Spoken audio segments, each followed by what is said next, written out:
But ideas like this are powerful, and if we can begin to drill them into our mind deeply on the subconscious level, then they can really have a lasting effect on us and help to alleviate some of the anxiety we feel around death. I'm Nick, and what I want to do with these videos is to share with you some personal lessons that I've learned from my experiences with journaling. Now, journaling is such a powerful tool for tapping into your subconscious and unearthing those problems that you may not have even known were there, pulling them out into the light and then making them available to you in that form so that they can be solved, so that you can pull them out from the root. That is one of the most powerful things that journaling helps you to achieve.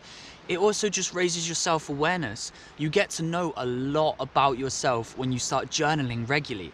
So I journal a few times a week, and what I want to start doing is sharing my lessons in these videos. So I'll be doing regular videos on my lessons from journaling, and whatever comes out on the page is what I'll talk about.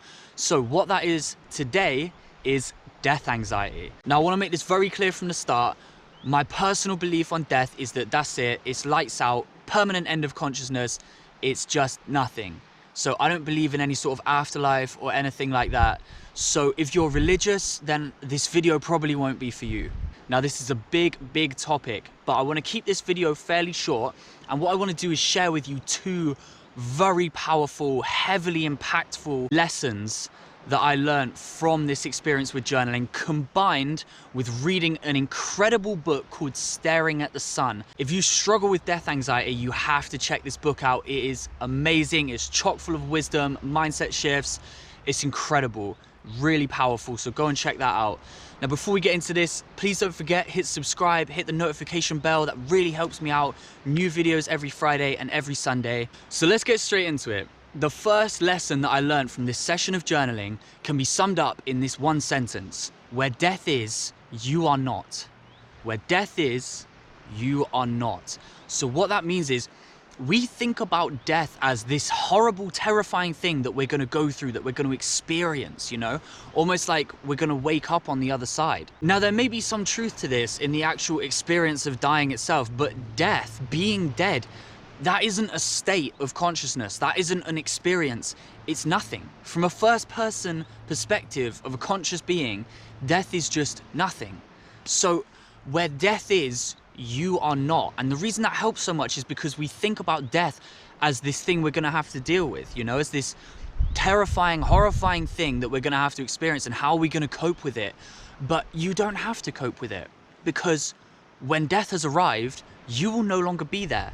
You're not going to have to experience that. And a lot of us struggle with getting our heads around this comes from not being able to conceptualize nothing. We can't imagine nothingness. So that holds our imaginations back, that holds our mindset back from understanding there's nothing to be afraid of. You weren't in a state of terror and everything before birth, and after death is just the same state, non-existence. So where death is, you are not. So if you're not there, why would you be afraid of it? See, so that's why I love this sentence. Now, lesson number 2 is that death is, as I've just said, this state of nothingness. From the first person perspective, when we talk about death in society, it's a concept. It's just the word we give to the ending of someone's life, the ending of someone's conscious experience. So it's just a word we give to the permanent ending of someone's conscious experience. So from the first person perspective of the person who's actually dying, death is nothing. It's nothingness. Lights off, no more consciousness. You are not there. As we've just said, you're gone. So death is nothing. From the perspective of a conscious being, first person perspective, death is directly equal to nothingness. So where I'm going with this is, if death is equal to nothing, then fear of death is equal to fear of nothing. So if you're afraid of death, of actually being dead, not dying, but being dead, if you're genuinely afraid of death, you are literally afraid of nothing, because that's what death is. It is a state of nothingness. So if death is directly equal to nothing, fear of death is directly equal to fear of nothing. So I hope that helps put this into perspective for you a little bit. Now, these are just ideas and it's hard to get them to sink in. Even having been the one write this stuff out, it still hasn't fully sunk in for me.